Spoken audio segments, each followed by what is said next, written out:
মাফিজ, কাজ কত দূর? সব তেলের কার্টন পেছনের গুদামে সরিয়ে এসেছিস তো? জি মহাজন, সব সরিয়েছি। দোকানের সামনে তাকে শুধু 2-4টা ছোট বোতল রেখেছি, বাকি সব ভেতরে। কিন্তু মহাজন, একটা কথা বলবো। কি কথা? বলে ফেল। কাল থেকে রোজা, মানুষ যদি তেল চিনি না পায় খুব কষ্ট পাবে।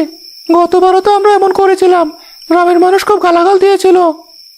হ্যাঁ হ্যাঁ হ্যাঁ, আরে বোকা, মানুষের গালি দিয়ে কি আমাদের পেট ভরবে? পেট ভরবে টাকায়। শোন, কাল সকালে বাজারে রটিয়ে দিবি যে শহর থেকে মালবাহী ট্রাক আসেনি, রাস্তায় জ্যাম, বর্ডারে মাল আটকে গেছে। যা মুখে আসে তাই বলবি। আর দাম, দাম কি আগেরটাই থাকবে? তুই কি পাগল? জিনিসের সংকট দেখলে দাম তো বাড়বেই। ছোলার দাম কেজিতে 20 টাকা বাড়াবি, আর চিনি 15 টাকা। আর তেল, তেল তো নেই বলবি। যখন মানুষ হাহাকার করবে তখন পেছনের দরজা দিয়ে দ্বিগুণ দামে বিক্রি করবি, বুঝলি? বুঝেছি মহাজন, কিন্তু আজাদ চৌধুরী সাহেব যদি জানতে পারেন, উনি তো গ্রামের মাতাব্বর। চৌধুরী সাহেবকে নিয়ে ভাবিস না, উনি বড়লোক মানুষ। ওনার জন্য আমি আলাদা করে ভালো চাল, ভালো খেজুর রেখে দিয়েছি। ওনাকে সালাম দেব, ভালো জিনিস দেব, ব্যাস উনি খুশি। গরিব মরলো না বাঁচলো সেটা দেখার সময় বড়লোকদের নেই। তুই শুধু আমার কথা মতো কাজ কর, এই ঈদে তোকে ভালো বোনাস দেব। ঠিক আছে মহাজন, তবে গরিবের কান্না শুনলে মাঝে মাঝে বুকের ভেতরটা কেমন করে যেন। ব্যবসা করতে এসে মন নরম করলে চলে না মফিজ, আবেগ দিয়ে সংসার চলে না। এখন দোকান বন্ধ কর, বাড়ি যা, কাল অনেক কাজ আছে।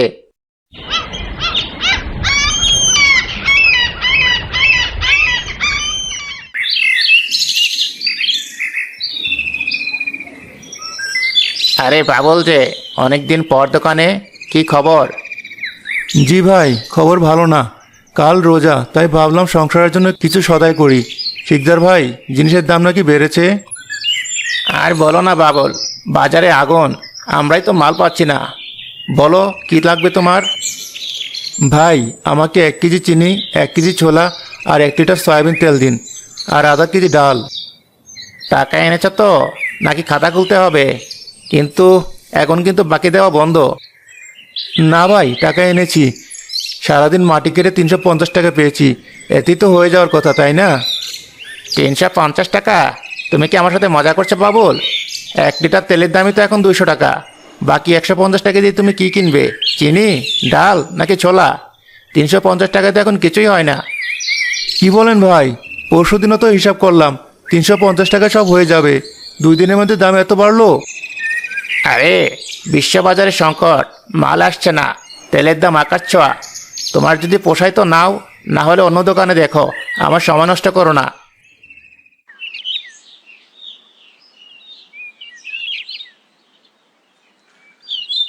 আরে চৌধুরী সাহেব, আসসালামু আলাইকুম। আসুন আসুন, মফিজ চেয়ারটা মুছে দে। স্যার বসুন। ওয়ালাইকুম আসসালাম। বসতে আসেনি শিকদার, কাল রোজা, বাড়ির জন্য কিছু কেনাকাটা করতে হবে। তোমার দোকানের অবস্থা কি? ভালো খেজুর আছে তো? জি স্যার, আপনার জন্য আলাদা করে ইরানি খেজুর আর বাসমতি চাল রেখে দিয়েছি। মফিজ, স্যারের ব্যাগটা নে।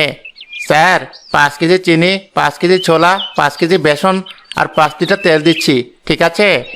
হ্যাঁ দাও, আর শোনো, জিনিসের গুণগত মান যেন ভালো হয়, ভেজাল কিছু দিও না। স্যার, একটু লজ্জিত। ছোলার দামটা কিন্তু বেড়েছে, বস্তায় অনেক টাকা বেশি কিনা পড়েছে, আর তেলের দামও চড়া। আপনাকে তো আর লস দিয়ে বিক্রি করতে পারি না। সে কি শিকদার, কাল রোজা আর আজই দাম বাড়ালে? এটা তো ঠিক না। আচ্ছা যাও, টাকার সমস্যা নেই, তুমি ভালো জিনিস দাও। বাবুল এক কোণে দাঁড়িয়ে সব দেখছিল।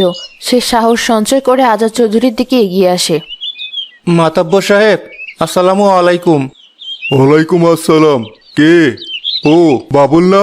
কেমন আছো? শরীর ঠিক আছে তো? জি সাহেব, আছি কোনো রকমে। সাহেব, একটা কথা ছিল, যদি অনুমতি দিতেন। এই বাবুল, দেখছো না স্যার ব্যস্ত? তুমি তোমার ফর্দ নিয়ে ওই কোনায় দাঁড়াও, স্যারের সাথে পরে কথা বলো। থাক শিকদার, ধমক দিও না, বলতে দাও।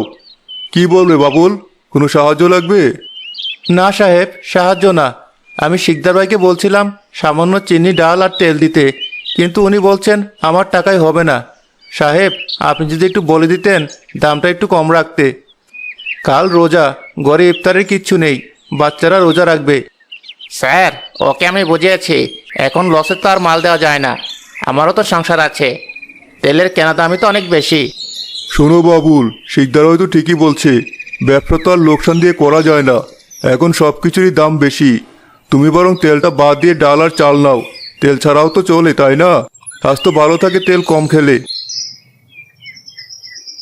জি সাহেব, তেল ছাড়াও চলে, গরিবের তো সবই চলে, না খেয়েও চলে। ভালো, বুদ্ধিমানের মতো কাজ করবে। শিকদার, আমার জিনিসগুলো পাঠিয়ে দিও, আমি আসছি। দেখলে তো, মাতব্বর সাহেব আমার পক্ষে, উনিও তোমাকে জ্ঞান দিয়ে গেলেন। এখন বলো কি নেবে, আমার হাতে সময় নেই। ভাই, তেল লাগবে না, চিনিও বাদ দিন, আমাকে আধা কেজি মুড়ি আর কিছু খুদ দিন, আর যদি পারেন একটু লবণ দিন। এই তো লাইনে এসেছ। মফিস, ওকে খুদ আর মুড়ি মেপে দে, টাকাটা আগে দে বাবুল।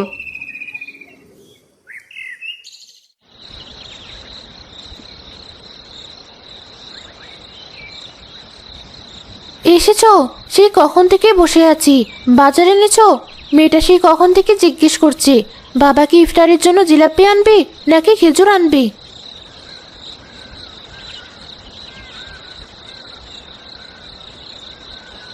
এগুলো কি? তিল কই, ডাল কই, চিনি কই? কাল রোজা, সারিতে কি দিয়ে ভাত খাবো? আর ইফতারিতে মেয়েটা কি কি দেবো? শুধু মুড়ি চিবিয়ে রোজা খুলবে? আমি কি করব জরিনা, বাজারে আগুন, শিকদার সব জিনিসের দাম দ্বিগুণ করে দিয়েছে। আমি অনেক অনুরোধ করলাম, মাতব্বর সাহেবকেও বললাম, উনিও শিকদারের পক্ষ নিলেন, বললেন তেল ছাড়াও নাকি চলে। মাতব্বর সাহেব এই কথা বললেন? ওনার ঘরে তো আজ পোলাও কোরমা রান্না হবে। বড় লোকরা কিভাবে বুঝবে পেটের জ্বালা? মেয়েটা বড় হয়েছে, ও রোজা রাখবে, ওর বান্ধবী নদী কত কি খাবে, আর আমার মেয়েটা কি শুকনো মুড়ি খাবে? চুপ করো জরিনা, আস্তে কথা বলো, মেয়েটা শুনলে কষ্ট পাবে। আল্লাহ যা দিয়েছেন তা দিয়েই রোজা রাখবো, গরিবের আবার স্বাদ আহ্লাদ। তুমি এই খুদ দিয়ে যাও ভাত রাঁধো আর পোড়ামরিচ ডলবে, এটাই আমাদের কিসমত। কিন্তু সাহারিতে? সাহারিতে পানি আর ভাত, আল্লাহ যদি তৌফিক দেন কাল দেখবো কিছু জোগাড় করা যায় কিনা। তুমি চোখের পানি মোছো, বকুল যেন না বুঝে।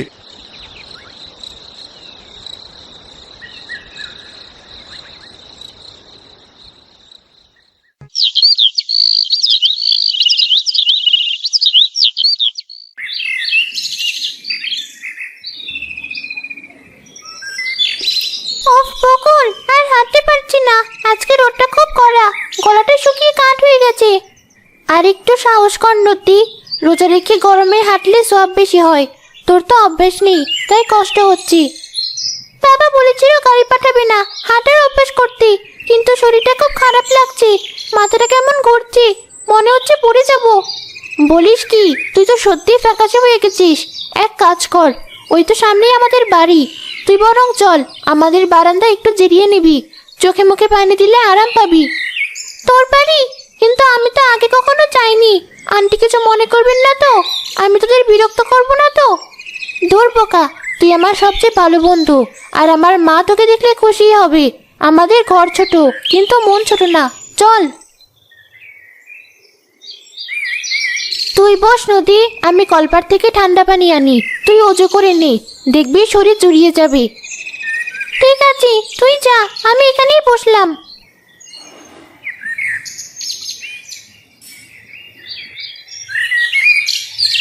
তুমি আরেকবার শিকদারের দোকানে যাও না, বাকিতে যদি একটু ডাল দিত। চুলায় শুধু পানি আর খুদ দিয়েছে যাও ভাত রাখতে। মেয়েটা রোজা রেখেছে, ইফতারিতে একটু ডাল বড়া, একটু পেঁয়াজ বা এক গ্লাস শরবত খাবে না? ও তো ছোট মানুষ। আমি গিয়েছিলাম জরিনা, আসরের নামাজের পর আবার গিয়েছিলাম, শিকদার আমার মুখের ওপর না করে দিয়েছে, বলে টাকা নেই তো মাল নেই। আর মাতব্বর সাহেবের মেয়ে নদী নাকি বকুলের বান্ধবী, ওই বাড়িতে আজ কি আজকে ইফতার হবে, টেবিল ভরে যাবে খাবারে, আর আমার মেয়েটার কপালে এই যাও ভাত।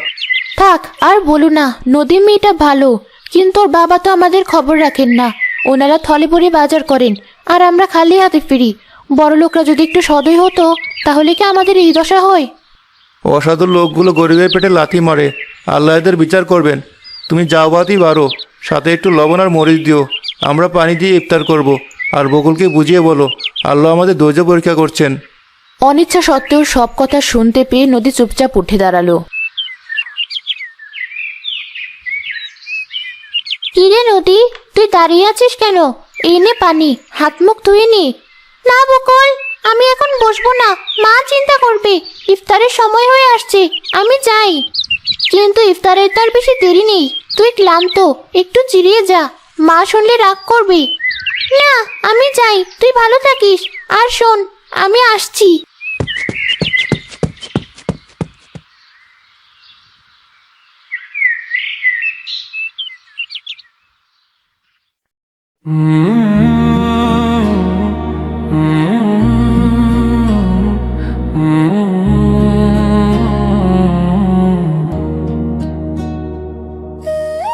নদী কোথায় গেল? ইফতারের সময় হয়ে এলো যে, মেয়েটা ফিরে এসেই রুমে ঢুকে গেছে। ডাকো ওকে, আজ ইফতারের অনেক আয়োজন। শিকদার ভালোই বাজার দিয়েছে, শাহী জিলাপি, বিরিয়ানি, ফলের ঝুড়ি সব আছে। রাতে ডাকি তোমায়, হে পরম দয়াময়। কিরে মা নদী, মুখটা অমন কেন? রোজা রেখে শরীর খারাপ লাগছে? এসো ইফতারের সামনে বসো, আজ তোমার পছন্দের সব এনেছি। বাবা, তুমি কি জানো আজ বাজারে শিকদার কাকা সব জিনিসের দাম কত বাড়িয়েছে? হে মা, জানি একটু বেড়েছে। ব্যবসায়ীরা তো রোজার মাস এলে এমন করে। কেন, তুই এসব জানলি কি করে? আর এখন ইফতারের সময় এসব কথা কেন? দাম বেড়েছে বলে তোমার তো কিনতে কষ্ট হয়নি, তুমি থলে ভরে খাবার এনেছো। কিন্তু আমার বেস্ট ফ্রেন্ড বকুলের বাবা আজ ইফতারের জন্য এক ফোঁটা তেল, চিনি, ডাল কিছুই কিনতে পারেননি। কি বলছিস মা, বকুলদের এই অবস্থা? হ্যাঁ মা, আমি নিজের কানে শুনে এলাম। ওরা শুধু চাও ভাত, পোড়া মরিচ আর পানি দিয়ে ইফতার করবে। মা, আমি তো আসলে আমি বুঝতে পারিনি ওদের অবস্থা এত খারাপ। আমি ভাবলাম বাবুল হয়তো। তুমি বুঝতে দাওনি বাবা, তুমি গ্রামের মাতব্বর, তোমার দায়িত্ব কি শুধু নিজের ঘর সামলানো? গ্রামের অসাধু সিন্ডিকেট ভাঙাও কি তোমার কাজ না? ওরা না খেয়ে থাকবে আর আমি এখানে টেবিলে বসে এত কিছু খাবো?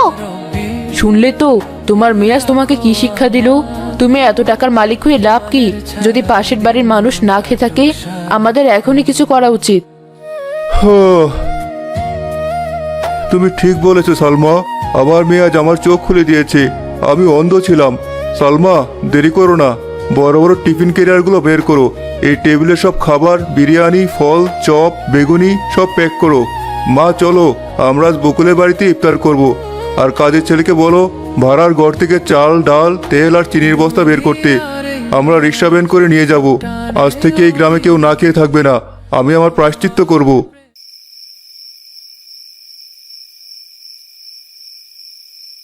জরিনা, পানি দাও, আজান দেবে এখনই, মেয়েটাকে ডাকো। এই সময় আবার কি এলো? মহাজন টাকা চাইতে এলো নাকি?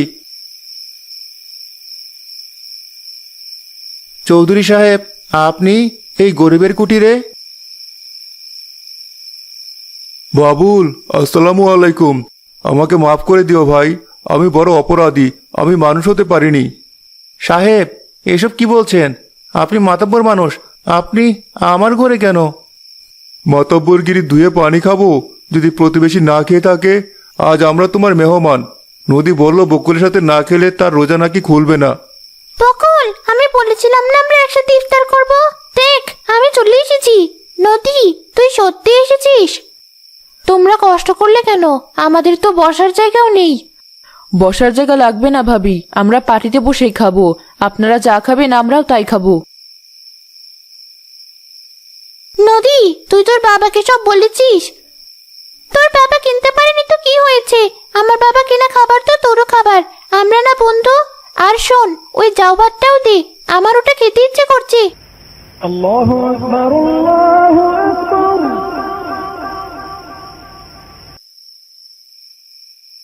বাবুল, একটা কথা বলি, আমি এতদিন শুধু নিজের ঘর গুছিয়েছি, গ্রামের খবর রাখিনি। এটা আমার ভুল ছিল। সাহেব, আপনারা এসেছেন তাতে আমরা খুশি। কাল সকালে আমি নিজে বাজারে যাব। ওই শিকদার সহ অন্যান্য ব্যবসায়ীর সাথে বসবো। রোজার মাসে গরিবের পকেট কাটার সাহস তারা কিভাবে পায় সেটা আমি দেখে নেব।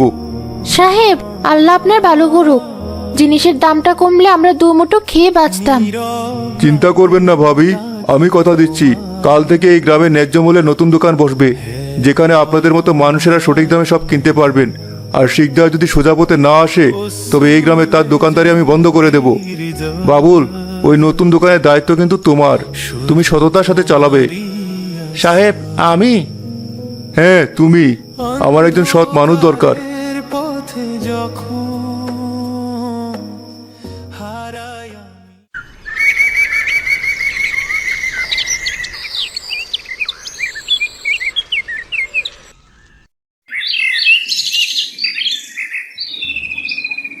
শিকদার, বাইরে এসো। আসসালামু আলাইকুম স্যার। কি ব্যাপার স্যার, সকাল সকাল? শুনলাম মাল নেই বলে দাম বাড়িয়েছো। আমার নিজের গুদামে তো দেখলাম মালের অভাব নেই, তুমি কৃত্রিম সংকট তৈরি করেছো। স্যার ভুল হয়ে গেছে, মাফ করে দেন, শয়তানের ধোকায় পড়েছিলাম। শয়তান তো তুমি নিজেই।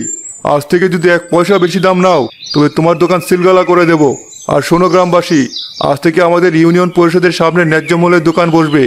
সেখানে চাল, ডাল, তেল সরকার নির্ধারিত দামে পাওয়া যাবে। যার টাকা নেই সে আমার সাথে দেখা করবে।